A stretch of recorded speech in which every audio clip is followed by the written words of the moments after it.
earlier. Silly me. Right, recording is started. Here we go. Cool. Okay, so Jamie, you get to introduce yourself on a recorded call, so best not mess this up, right?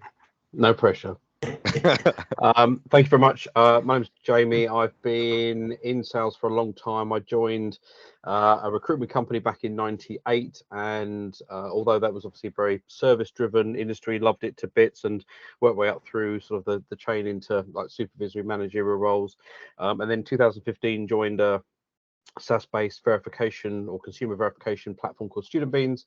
So moved into the SaaS space, and that's where I've been ever since. So performance marketing and helping to scale a digital business has been my experience of the last like 8 years, and really interested in how the industry and certain companies within sales do things really well and those that don't do it quite so well. So I think I've got quite a nice view on perhaps some of those topics, but lovely to meet you all. Great kickoff. Thanks for the intro, Jamie. Let's move on to Sarah. Yes, hi guys. Super exciting to be here. So Sarah is my name. I've been working in sales now for 20 years. Time moves fast. And I'm what I would call myself a complete sales nerd. So I really love this profession so much. And I've been working in very much all type of commercial roles. I've also been on the marketing side, working for an agency and working as a consultant, working with sales strategy for a bunch of different companies. I've been a lot in the SaaS space as well. So a bunch of companies from sort of startup to scale up, and then to a point where how do we actually scale up now then? You know, when they come up to 200 people, then we need to start moving. And my perception of this conversation is that I will be able to bring a perspective from training, from talking to a lot of salespeople, from being a nerd in the topic. I love technology, so this is very exciting for me. All the things that are coming out and how we are misusing them today and what we need to do to figure that out so we don't fail so much as we do today with AI and everything going on there. And I also really think that the challenge with sales, business SaaS specifically, is leadership. That's my main take from all the teams I've been in and trained in, and also from all conversations with CROs down to VP sales. We don't really know what we're doing, it seems like. So yeah, that's me. Thanks. Well, I think I totally agree with that. And I think a lot of sales reps would probably agree with that as well, unfortunately, right?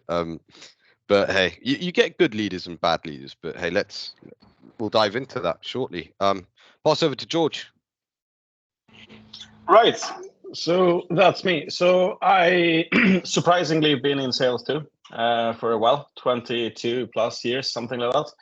I've done virtually anything from credit cards to real estate to insurance. Last 10 years I'm with SaaS. I'm working with SaaS both as a consultant, trainer, and also both as an individual contributor, the infamous salesperson that we're all talking about here, in various roles. I focused, and the last 4 as a manager, 3 years as VP sales, managing enterprise teams, the last year as VP sales enablement. So basically taking care of the topics that we're about to discuss here. My focus has to do with strategy, execution, a lot of talk with VCs, funding rounds, and how to get the company off the ground, basically. So that's half of what I'm planning to contribute with, and the second leg is the last years of expertise in selling to enterprise companies. So the 10,000 plus accounts.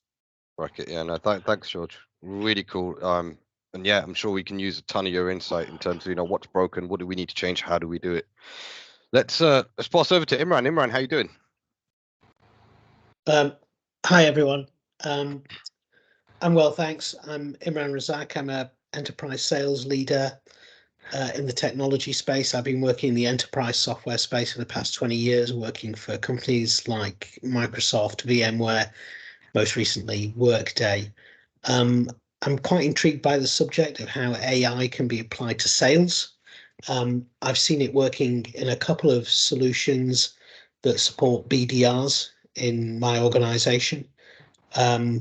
Helping set up prospecting letters and automating that whole process. And I think there's a great opportunity for AI to drive automation in a number of the more mandronic and manual processes that you see around the sales execution process as well. So I'm intrigued to learn more from my fellow colleagues on the call and just understand some of the things that you guys are thinking about and the opportunities that might exist for us as sales leaders. So thank you and look forward to the conversation. Amazing. Let's do it. So so I guess it's back to me now, guys. So I have a little bit of an agenda planned out. I'm thinking we keep it open. Let's have a topic. Go around the room, get everybody's sort of thoughts on that specific topic. And naturally, as I said, if you have something to say, you want to jump into the conversation, raise your hand. We'll pick on you if you don't. But please, yeah, let's just jump into the conversation. Let's share thoughts, because we've got some incredible thought leaders in this room alone here, bringing diverse perspectives from various different experiences that you've had with sales. Let's merge it all together and see sort of where we end up. So the first thing is, Tracy and I were having a conversation a couple of days ago, and I'm thinking, look, okay, everyone's saying AI is going to disrupt sales. It's going to disrupt sales. Fine, it's coming. But what does disruption even mean to us, right? What is disruption? What do we want to see from disruption? Because we leave AI in the hands of, the guys in the bay that are really, really clever, and they're going to make like a million tools, right? And then you end up as a salesperson having a selection of tools. You've already got tool fatigue. You've already got too much there. You're not using half of the tech that you've got. Is that really the way forward, or should we define what our biggest problems are and start thinking about what disruption should look like within our roles, what needs to be changed, and then create a tool around that specifically? Is that even possible? And what does disruption look like? To me, disruption looks like, and a good change would be an AI tool that doesn't just do stuff for me, doesn't just write my emails. It makes me better as a person. And that obviously goes back into coaching, and Fred's probably got a piece to say on coaching, right? But when it comes to coaching, I've had tons of coaching. But how much of that coaching, A, do I retain, or B, do I trust? Because I can go and sit with Fred, for example, for like a week, but I have my way of doing business. I know how I close deals. I know my customers. I know my landscape. Fred doesn't understand my landscape. Fred has his, unique way of selling, and he's going to try and teach me. And naturally, there's a million things that you can probably teach me that will improve my style. But how much of that am I willing to absorb? How much of that am I willing to? And that's, I think, where AI can absolutely change the game.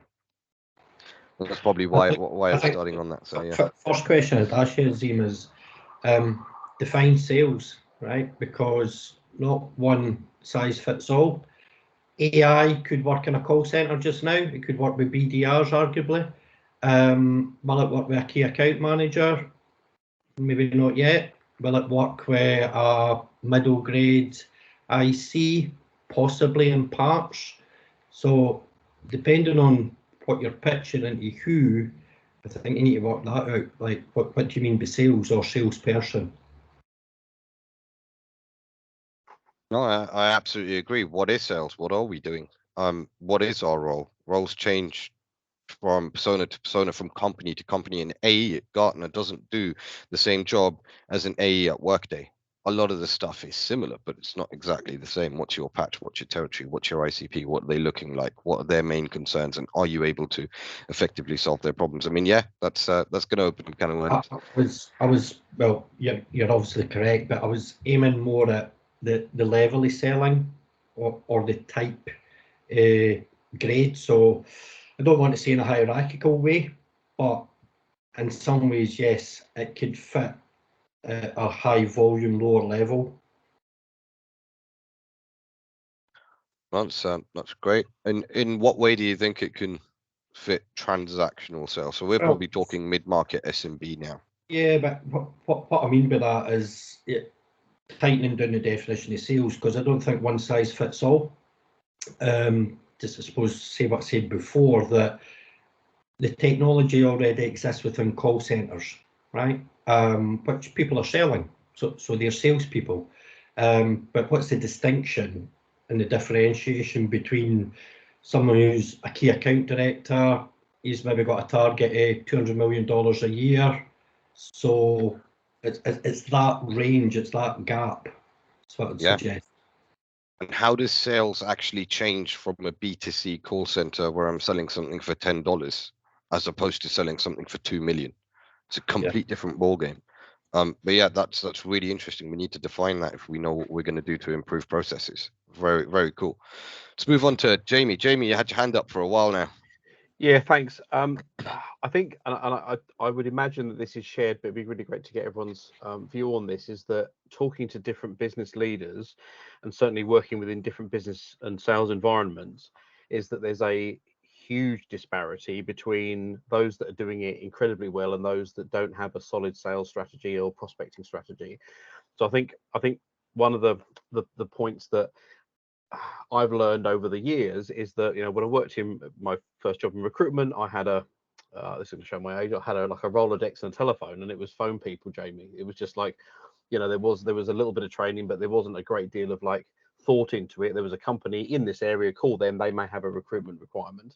And as I got into working for Student Beans and helped scale them from a £1 million business to 15 million over 7 years, is that they had a much more structured way about business development. So you tier people by size, by different sector, by different persona type within them. So there was a great deal. And then I thought, okay, well, I know my way around this. This works really well. And then I joined Go Certify a couple of years ago, another sort of high scaling startup technology business, and their level of data and what they did was mind blowing. That like I absorbed a lot of that information very quickly, because it's something which I thought, this is why is not everyone doing this. It just made like common sense. So I think almost like to David's point around like where are we in the market, I think also within the market is who's doing it well and who's not, and where would this be beneficial from. So I didn't know whether that was something that people had a view on and would share their thoughts based off of that. I think you're absolutely right. If we want any type of tech, any type of AI, we need to get our house in order first. And I'm finding that a lot of companies, especially in the smaller segment, startup scale-ups, they just don't have their house in order. They don't know what the best processes are. They don't have a repeatable sales motion, a great go-to-market strategy. They barely segment their clients and their data. AI is only going to help you if you're already somewhat good. You know what you're doing. But if you're quite bad and you as an organization, you don't really know what you're doing, and you're completely going down the wrong road in the wrong direction, use AI there, and it's going to have catastrophic effects. It just augments what you're doing, right? If you're good, it will make you better. If you're bad, it'll have tremendously negative effects. But yeah, I'm sure there's a lot of thoughts on that in this room. Tracy. Well, yes, I have a thought on that. And then I have a thought on disruption in general. But I think we're at an AI and sales roundtable. We're talking about disruption. I think a lot of times people assume that disruption means technology.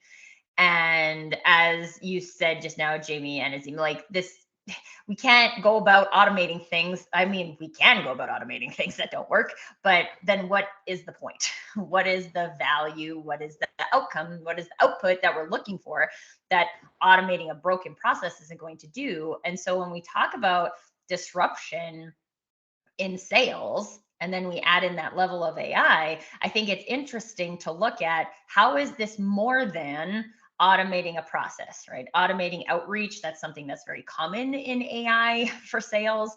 And if you're automating broken outreach, okay, great. You're sending 1,000 broken messages instead of 10 broken messages, which I would actually say from a marketing perspective is a terrible plan because now more people are having a bad experience of you than less people, and that is not good. So I think there is, when we look at disruption on a grander scale, we do need to look at this is more than the technical piece of it. And sure, there might be a technical something we can do down the line, but how are we disrupting our current interpretation of what sales is? And then the bigger reason why I think disruption is needed is because we're not reaching the output we want. If we were reaching the output we want, if we had the sales funnel that we were all hoping for, no one would be talking about disrupting sales because everybody would be fine with how everything is going. And so if we're going to talk about disruption, we really need to look at how are the things that we are doing impacting the reason why we intended to disrupt in the first place. If we need to improve our funnel, if we need to get more clients, if we need to get higher value clients, if we need whatever your sales funnel problem is, the disruption should match that so you improve what isn't working for you right now. And so there isn't, I don't think there is one global definition of what disruption means. I think every organization needs to look at it at an individual level and say, okay, what is not working here? What might we need to disrupt? And what kind of processes, systems, technology, people do we need to make that disruption possible? It makes a ton of sense. Makes a ton of sense, Tracy. Thanks for that. No, I think you're absolutely right. I think, do you know what? To add to that, even if you have your ducks in a row, even if you have all of your data in place and you have great sales leaders, you still need people that are willing to execute on that. Do people like me or Adam on the front line have the ability or the time to personalize every single piece of outreach that we send? It's another thing, right? Because I see time and time again people on my team, people that I know that are like, okay, cool, I've got 500 prospects here. I'm not going to go through the whole list. Maybe it's laziness, maybe they just want operational efficiency, but they will stick everybody in a mail merge. But can I just jump in there? I want to let other people talk, but I feel from a marketing perspective, I really need to say this. When we talk about personalization, right? Personalization is not everybody using the same script and putting someone's first name in it. Okay? That's not. And for a long time in marketing and sales, we've had this dependency on scripts. And what if there was a way to personalize your outreach, Azim, or your outreach, Sarah, or your outreach, Jamie, so that it is personalized based on how you would talk to people, but it's still generic to the level that you can reuse it. And so you can speed up your execution. That's a thing, but it's a thing you have to want to look for. Thank you, Sarah, for all the claps. Yeah, no, let's pass over to Sarah. Sarah's next now. Yeah, thank you. I love what you just said, Tracy. And we have several people in the room who's done a lot of training, right? And I've done a lot of training too. And I think one of the things that I would like to disrupt very personally now is the box that we have decided that salespeople should be in, and then try to push all of them into a box that has to do, because this is one of the main reasons why we take a concept, personalized outreach, and then we ruin it with AI. Like that's literally what's happening now, right? Instead of taking a concept, I mean, imagine going into your new role as an AE. Let's say you went from SDR, you come in as an AE, and you have an AI bot who starts by saying, look, so I would like to know more about how your personality works. I would like to know more about what type of career you would like to have so that I can help you be more you in the interactions with customers. I will also teach you the methods and the things that the company you're in right now is using as we go throughout all the meetings you're going to have and all the intros and all the conversations you're going to have. But we're going to look for two things: method, the things that the company is doing right now when it comes to Medic or Bant or whatever the fuck they're using. And we will also look at how authentic you are in the meetings, because one of the things that is being ruined now by AI is personality, and people buy from people. And we seem to have forgotten this fact both in marketing and sales for a while now. And for me, coming also, because I was 4 years at an agency, I worked a lot with marketing campaigns. We are trying to, so I know my buyer persona, right? So I will speak their language, but then they meet you in a meeting and they're like, I did not at all expect you to be this way. So because of that trust disconnect that becomes out of this, I won't buy from you anyway. And this makes it break in the sales cycle. So even if we have a great starting point, we book a lot of meetings, but we don't sell. Like this is a challenge when it comes to the output we're looking for. And when you were talking now, Tracy, I just wanted to, yes, this. Because I think this is super important. Absolutely, Sarah. Absolutely. Yeah. So I think it's not just the processes and the coaching and things that we can teach AI to then teach our reps. It's allowing AI to understand us as humans and only augment the parts that need augmenting in the human, bring that personal touch out. I think we might be talking sci-fi in terms of the art of the possible, but look, I'm going to do my best. Let's see what I can do in that domain. But hey, really interesting, and our thoughts are definitely aligned there. So let's go to George. George, you're on mute. Great. I don't like Teams. So a couple of things. So I agree with both Tracy and Sarah on the personalization side. I want to say one thing, that in my view, what AI is doing today is helping us do more of the wrong things, more mistakes, more aggressively, faster. I don't think I get a lot more spam. I get poorly personalized emails. And poorly personalized emails for me is like tipping 2 cents. It becomes offensive. You're personalizing it to a degree that is offensive to me. So you might have as well said hello there. Like it does the opposite of what you think it does. I will be a bit contrarian to what was said before. I think that sales fundamentally is not that different from segment to segment. I think discovery, helping people do proper discovery, will always be relevant from SMB to enterprise. Holding a good pace and keeping up rapport, things that we discussed as him when it comes to the possibilities of the tool, will always be important in variable degrees, but still there. What I would love to see is something that I think we haven't been able to dig into in any training that I have ever been part of as an employee, which is, what is a baseline?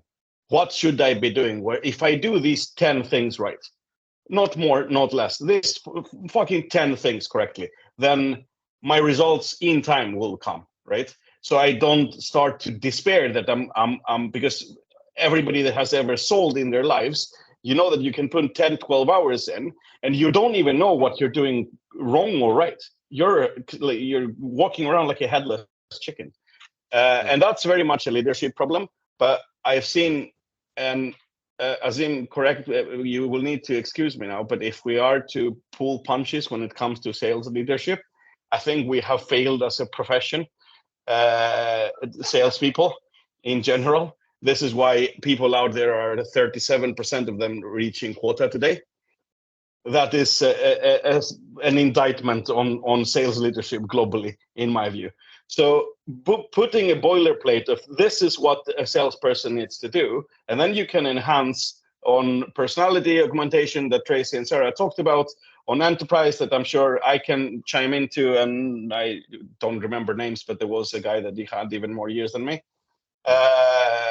and build into different tracks. But putting a boilerplate together, because even when you're the best CRO, the best head of sales that has ever been, once you start recruiting over 6 people, you're screwed. There is no shot you can sit and listen to recordings. There is no shot you can listen to do disco calls or primarily course correct. It's not even the coaching. It's not after the fact. It's in the meeting.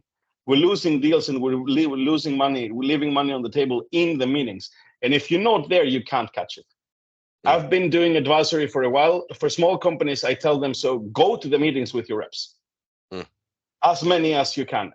But for as much as when it scales, it's not possible anymore. And this is where I think that we can put a coach with at least boilerplate knowledge into everybody's screen to guide them to at least not damage their pipe, if not build it. Yeah, that's it for now. Super interesting take there, George. I'm sure David's probably got something to say about, is a discovery call the same when it comes to SMB, enterprise, mid-market? It's not the same, but it's the logic. The logic is you're still trying to extract data. So you can't talk 80% of a disco call. As an example. Yeah. I mean, I've been a 4th level sales leader, so how connected was I to the people on the ground? Absolutely not, right? So, but I did pitch up at meetings. So sometimes the discovery is a wee bit different. if I went to see a chief executive, FTSE 100, about 15 minutes, right? Even though I wasn't at that level, but I was still a senior leader in my organisation. So your discovery is very different. I think AI can make a difference in the discovery, but a lot of it comes back, and Tracy just touching on sort of that personalisation within market and all that as well. First sales job 35 years ago, my boss said to me, he says, remember, he says, this is before the internet and mobile phones, which might not apply to some of these. He says, remember, he says, you're investigative journalist first. He says, find about your client, find about their business, speak to them. He says, you've got a level of knowledge. When I've been in a position of a buyer, I used to get pissed off with sales guys. I mean, they turn up, they knew nothing about me, they knew nothing about my organisation, they were just focused on what they were trying to sell me. And it may have been the best thing ever, but I would never buy it, right? So there's a range there. And maybe flipping back a wee bit to what I said earlier, in terms of your businesses, because I'm guessing what this is about, obviously, is just narrowing that into where you can get the first traction. What's the biggest problem area first, and how can you address that? And then you can look at some of the other things. I think this is a fantastic general conversation because it's the first meeting, but I suppose it's working out what you want to do with it. Absolutely. That was a rant there across a whole host of different areas, but there you go. Thanks. No, thanks, David. Let's move on to Fred. Fred, here we are. No, this is awesome. David teed me up. I'm just gonna say what he started saying even stronger. But he actually started saying it at the very beginning. Yeah. Because let's define sales, and I just started scribbling some bits and pieces down, and then we've all talked about, not just on this, but we see so much talk in sales about doing stuff to people. How can we do sales to people? What can we do? How can we make them be discovered? And how can we reach out to them? And it's all this stuff. And we're like, me, my stuff, my process, my way of working. And perhaps the disruption isn't anything to do with bloody computers and technology and anything. It's in our own heads to go, actually, the mindset should be shifting from let's try to stop flog our crap to, can we help people actually think? Can we help them to make sensible decisions? Can we help them to buy and get the outcomes that they're after? Now, in some places, I think that is a disruption. It's so sad that we should call it that. And if we start thinking like this and going, hang on a minute, rather than having heads-up displays with what's their personal style and what's this and what questions I ask and da-da-da, because you can work that out as a human pretty well, maybe we can deploy the AI somewhere else, start getting it to help us to think, what do we actually know and can work with this person about, and trot up and just be the real human we are, better prepared and better ready to have those discussions that David and I used to have before we had mobile phones and faxes and stuff. But because it did work then, and it's worked for years and years. So, are we trying to do all this sexy stuff because, we want all these things and be like Terminator? Maybe it's a different area to look at. Or maybe it's just a Friday afternoon and I'm a bit tired and grumpy and whatever. I don't know. So that was just the thing that I thought, that we get so into this, like pushing what we are trying to do onto people, and like the people are turning up the outreach. We said this the other day, didn't we, Azim? Genius sales leaders saying, yeah, we're going to do more because no one else has thought of that. Yeah. We're going to personalize things because we're going to put their name on their job title. And it's like, come on. There's probably a different area we could completely go down. And suddenly I was going, these people are amazing because they turn up like better. I don't know. There you go. The introduction of technology into sales leadership has done more damage than good, because I'm pre-Salesforce or whatever else you use, MedPick or these kind of things. I generally think for a period of time it's done more damage than add value to the sales process. So maybe AI, in whatever way it comes in, gives the opportunity to right that wrong. I have a question. We just based off of that, and this is why I've perhaps chimed in. So I imagine we all get sold to at some point, right? Fair assumption. How many of the people that sell to us have enough knowledge to get into the next part of the conversation or to get somebody onto a phone call? I suspect it's very low. I suspect it's probably sub 5%, right? Right. Okay, right, great. Thank you, George. Right, so okay, so I was I going to think. be nice and say one, but Oh, okay, all right. No, I So- could actually name the person that did, if you want me to. She was Right, awesome. Sure. Okay. So the reason why I asked that is that I hate being sold to. I think as a lot of people do, right? Because you see it coming a mile off. You see the direction, the questions, the trying to be building rapport and what have you. But I think if you were an AE or a BDM and somebody was and I can probably count on one hand in the last few years how many people have really got this right, is to arm them with, and it's not to change the personality of the salesperson, but just to arm them with enough information from an AI tool that allows them to go in.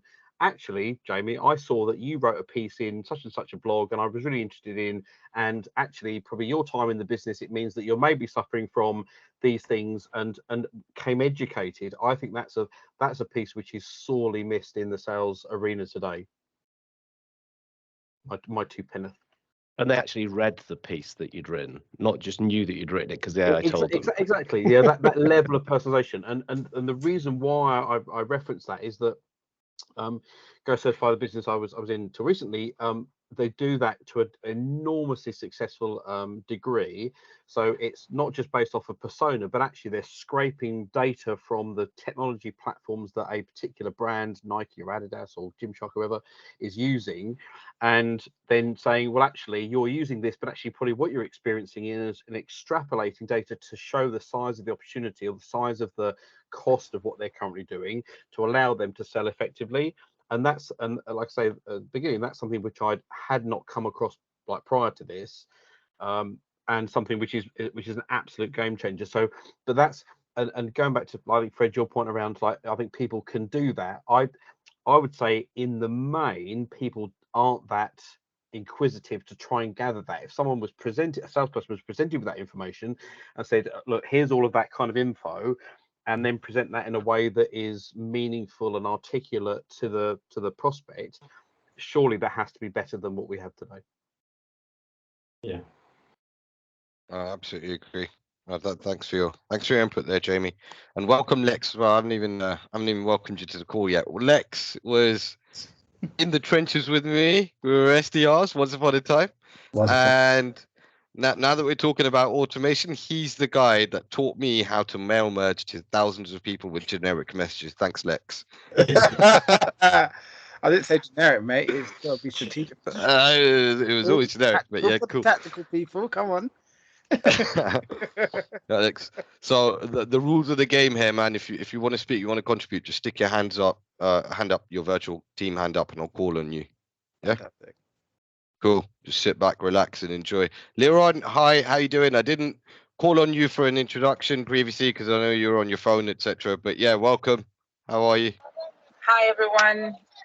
Nice to meet you. I think had a few calls with Azim.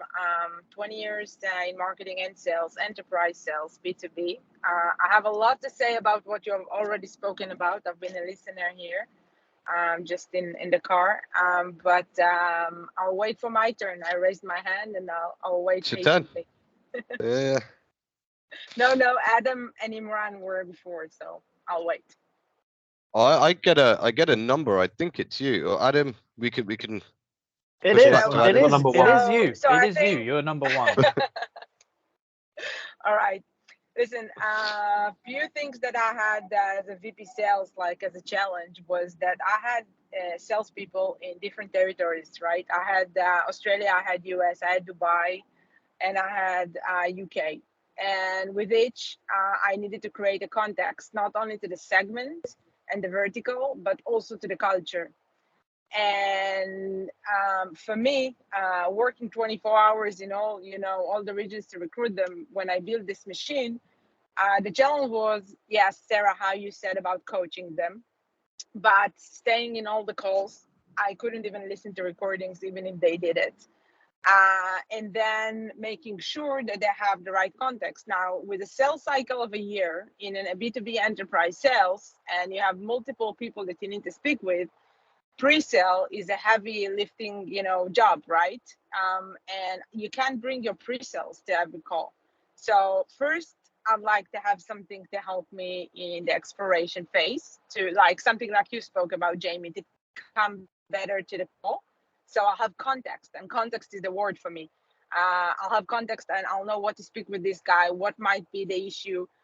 Personally, I just set a team of Intel ladies, 5 people that helped me go to every logo very prepared. So even the SDR went to understand exactly what to speak about. And, you know, we released some of the energy wasted in the process by just being very focused on what to say and to whom. And then when you do these calls every other week in a sales cycle of a year, sometimes you bring your pre-sales because you have technical people. Sometimes you prepare for legal. Sometimes you prepare for this and that. And not all the time you can really have the entire team with you. Sometimes it's just you and the other person, the point of contact, which is a decision maker, asking you questions about challenges and implementations and things like that. Now, being very experienced with a solution, you can definitely take these questions and, you know, by the relationship, promote the deal. But if you're new to the company, not a new salesperson, but new to the company and don't know the corners and how to answer, if you don't answer on the spot, I think, Fred, you said it, you might leave money on the table there, on the floor, if you like, because you didn't answer in time or you didn't know what to answer there. And a co-pilot can help us by analyzing what the customer is asking, connect it to the other data we have from other customers, maybe highlight use cases we can mention as we speak, and help us, with the hurdle. So for me, if I'm thinking about sales processes and $1 million deals that take almost a year with a heavy pre-sale and exploration phase that needs to be properly done, I would use a system at the beginning and during, this journey. Very interesting, Liron. That's pretty much the value proposition of Velocity AI. So thanks for that. But yeah, it's cool to see sort of how it would be used and how valuable something like this could be, but actually what other sort of tools are out there as well in AI that are creeping into our space that are doing things differently to sort of my value proposition. Because the art of the possible is massive now. So how do we control that? How do we think about sorry. No, I fully understand. I agree with Tracy and with Sarah. One of the startups that I'm advising to today is about is related to digital health, right? You have a doctor, he has so much information, and you want to narrow down the time that he is spending with in telemedicine or whatever, and you want to highlight what's the problem, what might be the solution, what is the medicine you want to give, or something like that. And this is where the focus is currently, on analyzing the context, giving the doctor the context in other industries, and not, like Tracy said, just doing more of the same but easier, or automating, maybe optimizing the approach process. That's it from my side. Great, thanks, Liron. I think Imran, you're up. Yeah, I think there's some really excellent points being made by all the people on this call so far. And just coming back to Liron's point there, actually, for me, context is the most important thing. I got an outreach the other day from somebody saying, "Hey, we can help your organization," and they put Workday down. I'd left Workday in June.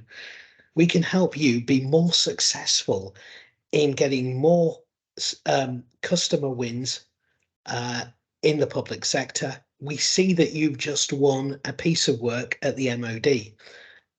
I would have normally just not even bothered responding, but I sent a note back saying, "Excuse me, I stopped working at Workday. I'm on a sabbatical at the moment. I left in June.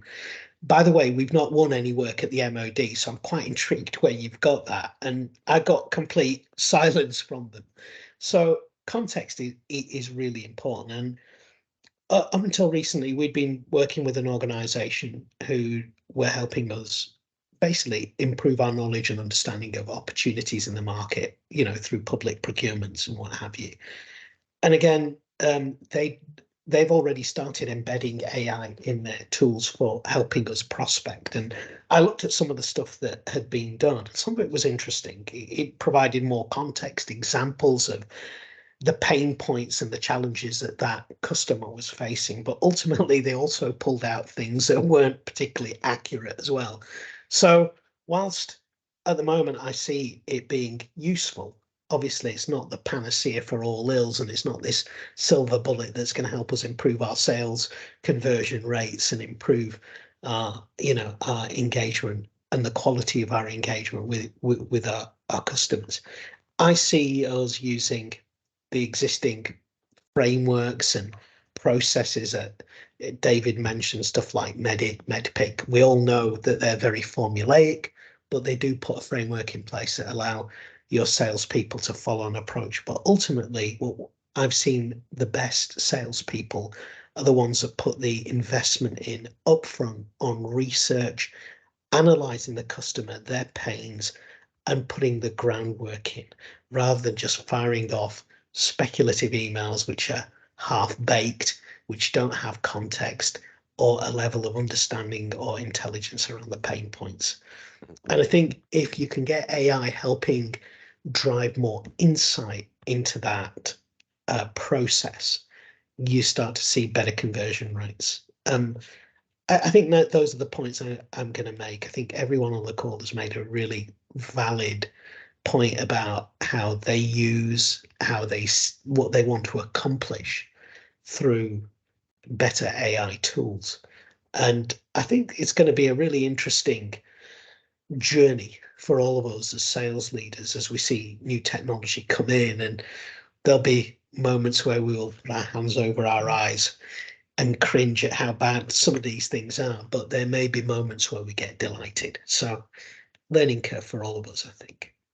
Absolutely. Thanks for the input, Imran. I think what I'm hearing time and time again from speaking with all sorts of sales leaders, and actually it's popped up a lot on this call today as well, is when we talk about AI in sales, it's like our mind automatically drifts to top of the funnel prospecting. What are we doing wrong? So it's always, is my messaging contextualized? Am I getting enough people in the funnel?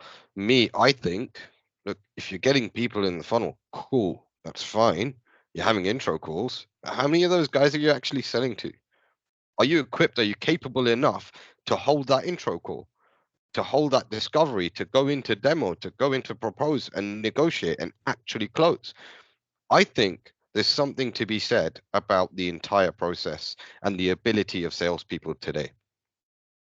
I think that's something that we should also touch upon. And that's something that AI is not supporting with so much yet, but it will. But yeah, we'll get into that. Adam, you've been waiting an awfully long time, mate. Thanks for your patience. I was wondering when to interject anyway, because like George, I think I wanted to say some maybe mildly contrarian things, but also like David, with the zoom out at the beginning on sales, I thought that was useful, but I would also like to just posit a few questions at people if we zoom out on AI. And so depending on your politics or your mindset or where you get your podcasts, AI is either going to kill us all, or it's going to usher in a new era of human flourishing and creativity. Either way, we ain't working in either of those scenarios, right? And so depending on whether you're looking at a McKinsey report or Deloitte or something else, the further you go in the future, eventually, if sales is going to take over telemedicine and we're going to trust it to drive our cars, you can be damn sure it's going to be doing sales. And I think to your point, the sales process in that scenario is probably going to look very different. Someone said something, I think it was Sarah, about how people buy from people. And when you said that, I looked around my room at the things I've acquired over the last 12 months or so, things I've bought. And I think the only involvement a human has had in that was the delivery guy. Like I'm not buying stuff from people, at least in a B2C context. And I think that even with SaaS and enterprise sales, the criticism companies get for not having clear pricing models on their website is because it is less about buying from people, and there's this whole movement towards buyer enablement instead of a sales process. And so I'm curious what you guys think. about whether or not this conversation we're having about AI augmenting sales is just a little golden period of time that might last a few months or might last a few years, because eventually AI is going to make even this conversation redundant. Can I respond, Adam? Because Please. I love this question. Thank you. Go for it. Okay, so when I talk about these things, because I've talked to a lot of sales leaders and I've also sold to sales leaders, when I say that people buy from people, in my head, I'm already 5 years ahead of time, and we're talking enterprise only and above, because everything else should be online. The idea that SaaS who sells for like 100K a year, it shouldn't be bought online is insane to me. But I already think about that as something that is done for. So when we're talking about SDR work and stuff like that, and putting AI tools in SDR hands, I don't think we're going to need them. So I don't think that's the point. I think the point is that when we go through a heavy sales cycle with a customer where we have 10, 15 decision makers, and it's a huge project for the company, having an AI engine at the end of that sales cycle to tell you after the meeting, by the way, it looks like this person, this stakeholder is not engaged in the conversation. You should reach out to them now, and you should talk about these things because you dropped that person in this meeting with 10 people. That's where I think AI will bring a lot of value. And I also think the pricing point will be very different. And we can also then coach on how to be authentically you in your senior enterprise AI role. But everything else should, I don't know why I should have made that clear. I see that as something that's already passed. I think we're grasping onto straws thinking that we will need SDRs for SMB or AEs for SMB moving forward. So just as a point, I should have made that clear. But even still, so in the context of those bigger ticket sales, do you think that, and enterprise level sales, do you think that the human is always going to be required, or as time passes and automation and AI does actually get better, is the actual process of buying something going to make people irrelevant? Because like a person, like for me, if I had work tomorrow, I might be showing up a little rusty compared to normal because I'm going to have a couple of whiskeys, and AI is never going to have that. It's never going to have a bereavement. It's never going to have an off day. It's never going to wake up late, to the point where the processes that we use that run commerce might change to the point where humans aren't necessary to capture the people who have become disengaged on the sales process. They won't need human intervention because AI is going to be better at doing all of that stuff anyway. They won't be like, I don't envisage that AI is going to be, you know, an avatar of a person powered by AI. Like it doesn't need to fake being a human. No. But however AI goes about doing those things and addressing the problems that we're talking about now, maybe we can't even really imagine what those solutions would look like because the AI is not good enough yet. But I do fear that it will eventually make all of this kind of redundant. Obsolete. Yeah. I think, Adam, you've really got to put the buyer hat on for a second as well there, mate, right? You've got to really think, cool, we fall into this one-track mind when we think sales, and we think, okay, let's look at it from a seller perspective. Put the buyer hat on. You went and bought everything in your room through, you know, Amazon and all of these analytics, and probably like loads of adverts being thrown at you saying, buy this now, do this now. Fine. That's B2C. That's a decision that you make in your mind for something that's small. It doesn't cost you a lot. There is not a massive pain that you're solving with anything in that room. Whereas if somebody's about to spend £5 million a year on a tool, they've got genuinely a huge problem to address. And it's not just them. They've got teams that then report into them. Then those teams have people reporting into them, and everybody's got a huge pain. And you've got to be really collaborative with understanding that pain. That's the job of a salesperson. You can't just sell to one person in an organization. You need to understand, what does this mean for the COO, CIO, CRO? What does this mean for so many different people? But really put the buyer hat on and think, okay, as a buyer, I need to really evaluate this tool. Am I going to pick something online? And I think it goes back to what Sarah's saying, right? I think sales is only going to work in the long run for large enterprise deals. Mid-market, assuming the buyer is a person and also not another piece of AI. Yeah, but now we're just talking about, you know, 50 years, or maybe it's not 50 years in the future, right? But I think you might be should have surprised. I don't know where it is. We should have started with this question because I saw some IBM numbers about what they sell from a server perspective. I think it was $500 million that sold online. So I think Adam is onto something that we should have started with. Next session, only next about session. this. Absolutely, next Yes. session. Let's do it. Okay, cool. So still going around the room. Eye on time. Liron, hand up. Let's go. Just just a small comment about what was discussed now. I think that once you have customization, you can't really automate this. It's not a customization of a B2C. Do you want another layer or another feature? It's a customization of how do you implement and how do you help them. And as many users you have in an organization as complex cell it is, and not just one user or two users that are going to use it, then you're probably going to need a person there even in the future. And I think you also, Azim, spoke about the buyer.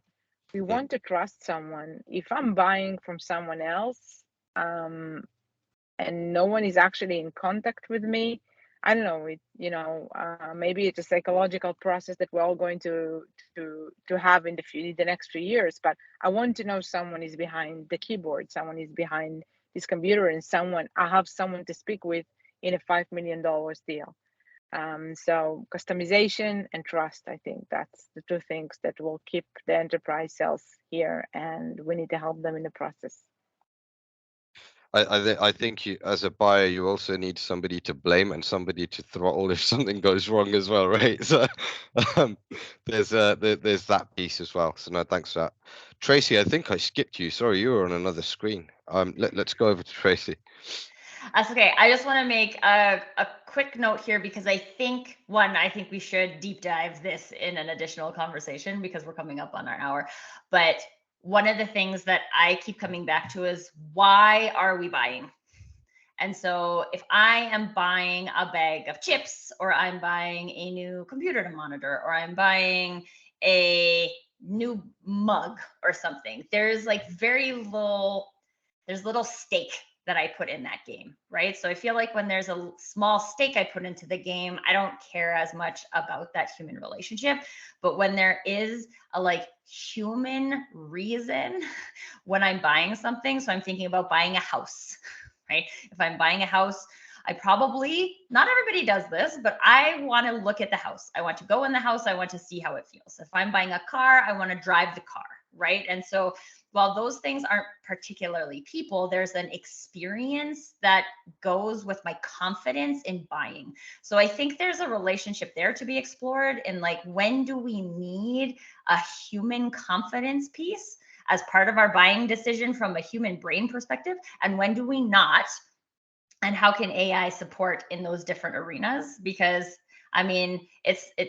we can't pretend that Amazon is not huge, and that especially because of the pandemic, a lot of people buy a lot of consumer goods online. But I personally am not very attached to most of my consumer goods.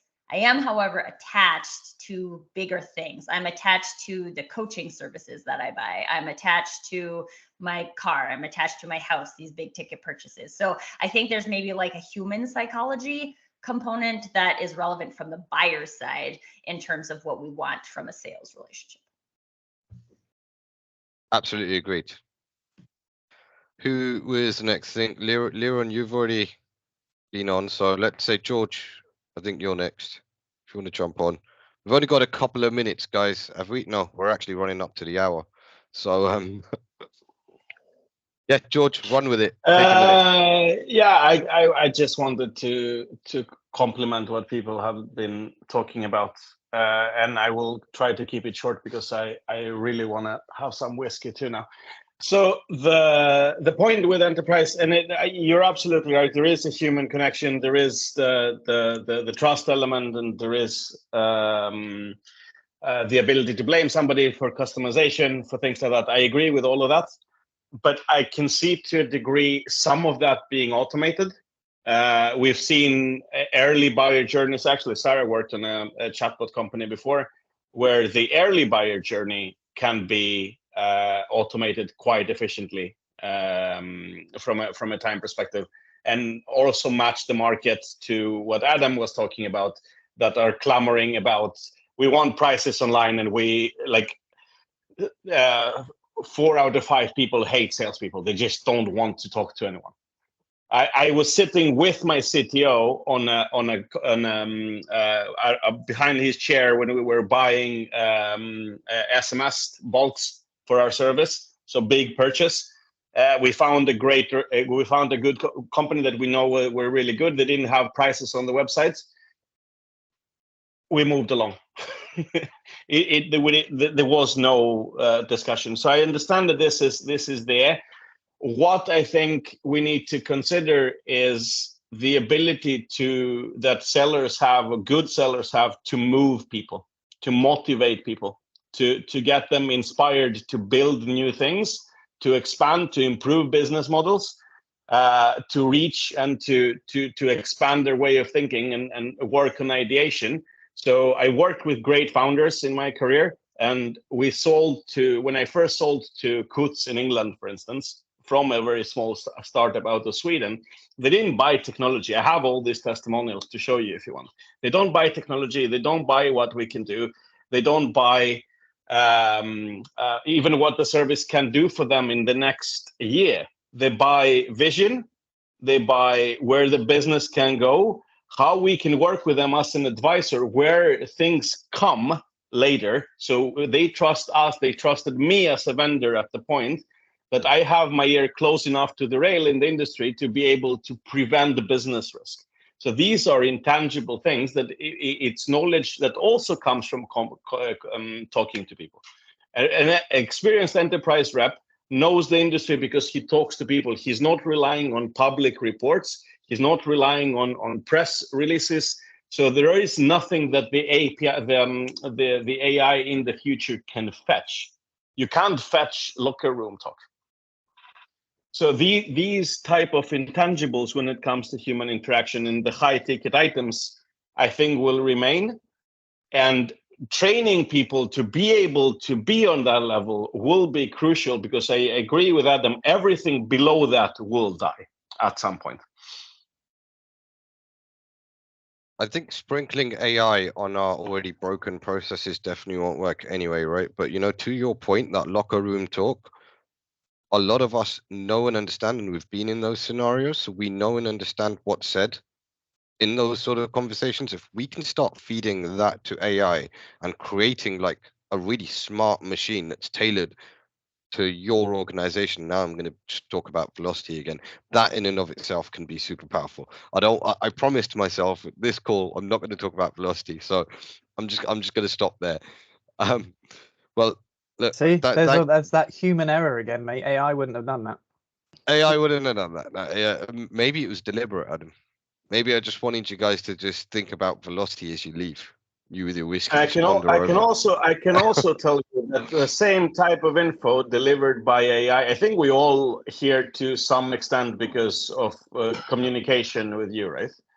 Yeah, there is something there. If that same info was delivered by a bot in whatever format, you are here with very senior people investing time on a Friday afternoon with no immediate gain because you have a vision, right? Yeah. And that's exactly what I'm talking about. That's it. That's that human connection that you just cannot replace. But also, what got us all here, right? Just saying. Thanks. Lex, you've had your hand up for a very long time. You're jumping in. You can't freeload here today, mate. You can't just come in and listen to everybody's insight and give us nothing back. I was just thinking, where I see AI in the future is things that are doing with reducing speed, speed to get information, respond to information. That's where AI would take over. But as everyone said, AI doesn't craft a sales story or adapt it on the fly. It doesn't help bring in like relevant people and teams necessarily. It doesn't know people in the business. It can't do that human-to-human connection, how things still work. And if anyone's ever used Salesforce, we know how good the data in Salesforce is. And if it's AI's had to pull off a central source of truth, it's going to be flawed anyway. Half my job is battling how bad Salesforce is.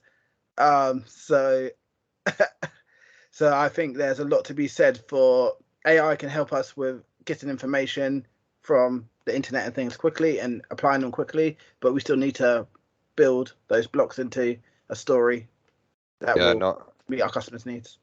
I get it, Lex. Salesforce is rubbish. There's no data in there. But you know what? Let's not talk about AI extracting crap data. Let's talk about AI jumping on your call and doing your CRM update for you at 100% accuracy. So, not now, but in 6 months, you have Salesforce that actually works for you.